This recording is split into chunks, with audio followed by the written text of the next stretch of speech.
జగన్మోహన్ రెడ్డి గారు ప్రజా సమస్యల మీద ప్రెస్ మీట్ పెట్టి ప్రశ్నిస్తే అసెంబ్లీకి వచ్చి మాట్లాడండి, అక్కడ మేము సమాధానం చెప్తాం, ప్రజలందరూ కూడా చూస్తారు అనేసి చంద్రబాబు నాయుడు గారు వాళ్ళ మంత్రులందరూ కూడా అనడం మనందరూ కూడా విన్నాం. జగన్మోహన్ రెడ్డి గారు ఏమో ఆయనకు ప్రతిపక్ష హోదా ఇవ్వలేదని చెప్పేసి కోపంతో ఆయన అసెంబ్లీ సమావేశాలకు వెళ్ళడం మానేశాడు. ఆయన పార్టీ ఎమ్మెల్యేలు ఎవరు కూడా అసెంబ్లీ సమావేశాలకు వెళ్ళడం లేదు. ఏదో అసెంబ్లీ సమావేశాలకు జగన్మోహన్ రెడ్డి గారు రారని, అందుకే ఆయన ప్రశ్నలకు సమాధానం చెప్పాల్సిన అవసరం లేదని చెప్పేసి కూడా తెలుగుదేశం పార్టీ డిసైడ్ అయిపోయి సైలెంట్గా ఉంటున్నారు. అయితే అసెంబ్లీతో పాటు శాసనమండలి సమావేశాలు కూడా జరుగుతున్నాయి. ప్రతిపక్షం లేని, మరీ ముఖ్యంగా వైఎస్ జగన్మోహన్ రెడ్డి గారు వెళ్ళని అసెంబ్లీ సమావేశాలకు ప్రాధాన్యత లేదు.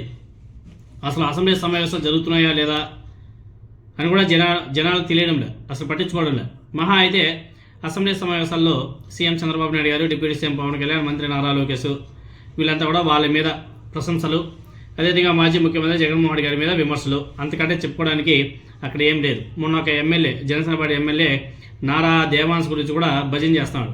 అలా ఉంటుంది భజన మండలి అది. అదేవిధంగా శాసన మండలి సమావేశాలు, దాని గురించి చాలా గొప్పగా చెప్పుకోవాలి.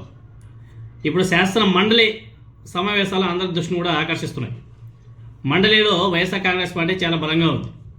మాజీ మంత్రి బొత్స సత్యనారాయణ గారు శాసన మండలిలో వైఎస్ఆర్ కాంగ్రెస్ పార్టీ పక్షనేతగా సమర్థవంతమైనటువంటి పాత్ర కూడా పోషిస్తున్నాడు. ఆయన ముఖ్యంగా రాజకీయాల్లో ఆయన పెద్దరికం వైఎస్ఆర్ కాంగ్రెస్ పార్టీకి చాలా బలం అనేసి కూడా చెప్పుకోవాలి.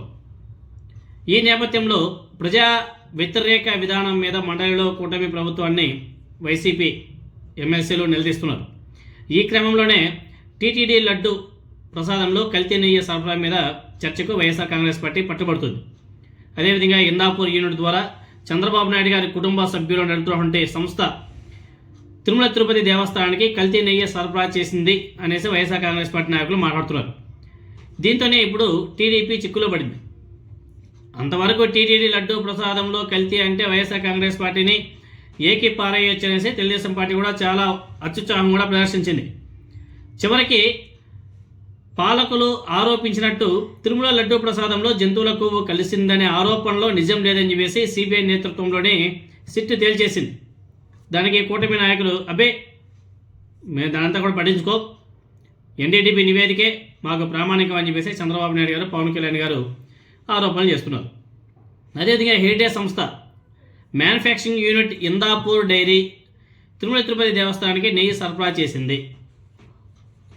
సో దాన్ని వైసీపీ వాళ్ళు కూడా గుర్తుపట్టేశారు. అప్పుడు ఎప్పుడైతే వైసీపీ వాళ్ళు ఇందాపూర్ డైరీ గురించి మాట్లాడడం స్టార్ట్ చేశారో, ఎప్పుడైతే హెరిటేజ్ వెబ్సైట్లో ఇందాపూర్ ప్రాజెక్ట్ డైరీకి సంబంధించి డీటెయిల్స్ ఉన్నాయో, ఎప్పుడైతే వైసీపీ వాళ్ళు దాన్ని స్ట్రాంగ్గా పట్టుకొని ప్రశ్నిస్తున్నారో, అప్పుడే తెలుగుదేశం పార్టీ గుండెల్లో దడ కూడా మొదలైపోయింది. చివరికి అటు ఇటు తిరిగి టీటీడీ వ్యవహారం చంద్రబాబు నాయుడు గారి ఫ్యామిలీకి చెందినటువంటి సంస్థ వద్ద వచ్చి ఆగింది అనేసి చెప్పుకోవాలి. అదేవిధంగా చంద్రబాబు నాయుడు గారు అధికారంలో ఉన్నప్పుడే ఆ ఇందాపూర్ సంస్థ నుంచి టీటీడీకి నెయ్యి కూడా సరఫరా చేయడం, అది తక్కువ ధరకే కావడం అనేక అనుమానాలు కూడా తావిస్తుంది అనేసి టీటీడీ మాజీ చైర్మన్ బొమ్మన కరుణాకర్ రెడ్డి గారు కూడా మాట్లాడడం జరిగింది. అదేవిధంగా మరోవైపు ఇందాపూర్ డైరీ టీటీడీకి కల్తీ నెయ్యి సరఫరా చేసింది, దీని వెనుక అదృశ్య శక్తులు ఎవరో ఉండారు, బయట పెడతాం, మండలిలో చర్చ పెట్టాల్సిందే అనేసి బొత్స సత్యనారాయణ గారు డిమాండ్ చేస్తున్నాడు. ఆయనతో పాటు వాళ్ళ శాసనమండలి సభ్యులందరూ కూడా డిమాండ్ చేస్తున్నారు. ఈ వ్యవహారంలో తెలుగుదేశం పార్టీ పూర్తిగా ఆత్మరక్షణలో పడిపోయింది. మండలిలో చర్చకు సిద్ధమంటూనే మరోవైపు టీడీపీ పరారైపోతుంది. ఇక్కడ టీటీడీకి చంద్రబాబు నాయుడు గారి కుటుంబ సభ్యుల సంస్థ నెయ్యి సరఫరా చేయలేదు, సంబంధం లేని వాటి గురించి చర్చిస్తామంటే ఎలా అనేసి కూటమి ప్రభుత్వం యొక్క మంత్రులు, ఎమ్మెల్యేలు, అదేవిధంగా వాళ్ళ ఎమ్మెల్సీ కూడా ప్రశ్నిస్తున్నారు. ఒకవైపు సంబంధం ఉందని వైసీపీ, లేదని తెలుగుదేశం పార్టీ మీడియా గట్టిగా మాట్లాడుకుంటున్నారు. ఇప్పుడు తెలుగుదేశం పార్టీ వాళ్ళు మాట్లాడేది కరెక్టా, వైసీపీ వాళ్ళు మాట్లాడేది కరెక్టా అనేసి తెలియాలంటే శాస్త్ర మండలిలో దీని మీద చర్చ అయితే నడవాలి. అప్పుడే ప్రజలకు అందరూ కూడా తెలుస్తుంది ఎవరు నిజాలు చెప్తున్నారు, ఎవరు డేటాతో నిజాలు చెప్తున్నారు, ఎవరు అబద్ధాలు చెప్తున్నారో ప్రజలు తేల్చుకుంటారు. ఎందుకంటే ఏదేమైనా సరే ఉంటే మండలిలో ఆధారాలతో సహా చర్చ జరగాలి. అప్పుడే వాస్తవాలు ఏంటో ప్రజలే తెలుసుకుంటారు. ఆంధ్రప్రదేశ్ ప్రజలు చాలా విజ్ఞులు. ఎవరేం చెప్పినా వినే ఓపిక ఉంది వాళ్ళకి. అలాగే మంచి చెడుల్ని తెలుసుకునే నేర్పరితనం కూడా ఆంధ్రప్రదేశ్ ప్రజలకు ఉంది. అలాంటప్పుడు తెలుగుదేశం పార్టీ భయపడాల్సినటువంటి అవసరం ఏమిటో మనకైతే అర్థం కావడం లేదు. ఏ విషయమైనా చట్టసభలో చర్చిద్దామని పదే పదే సవాలు విసిరే వాళ్ళు శాసనమండలిలో వైఎస్ఆర్ కాంగ్రెస్ పార్టీ పట్టుబడితే సస్యమిరా అనేసి తెలుగుదేశం పార్టీ ఎందుకు అనాల్సి వస్తుందో అర్థం కావడం లేదు. అత్యంత కీలకమైనటువంటి టీటీడీ లడ్డూ ప్రసాదం విషయం మీద కనీసం శాసన మండలిలో చర్చ జరిగితే ఎవరి వైపు న్యాయం ఉందో జనం తెలుసుకుంటారు. తప్పే ఉంది. ప్రజలకే కదా వాళ్ళు సమాధానం చెప్పాల్సింది, ప్రజలకే కదా వాళ్ళు వివరణ ఇవ్వాల్సింది. ఇందులో వైసీపీ తప్పు ఉంటే బయటపెట్టే అద్భుత అవకాశం తెలుగుదేశం పార్టీకి వచ్చింది కదా, ఎందుకు దాన్ని జారబెట్టుకుంటుంది? మరి ముఖ్యంగా మండలిలో చర్చ అంటే భయపడుతున్నటువంటి తెలుగుదేశం పార్టీని చూసి వైఎస్ఆర్ కాంగ్రెస్ పార్టీ చేస్తున్నటువంటి ఆరోపణలే నిజమే అనేసి కూడా అర్థమైపోతుంది. ఈ కోణంలో కూడా తెలుగుదేశం పార్టీ ఆలోచన చేసుకోవాలి. మరోవైపు చంద్రబాబు నాయుడు గారి కుటుంబ సంస్థ వివాదాస్పదం అయినప్పటి నుంచి దాని షేర్లు భారీగా పత్రం కావడం తెలుగుదేశం పార్టీని కూడా పాపం కలవర పెడుతున్నట్టుగా ఉంది.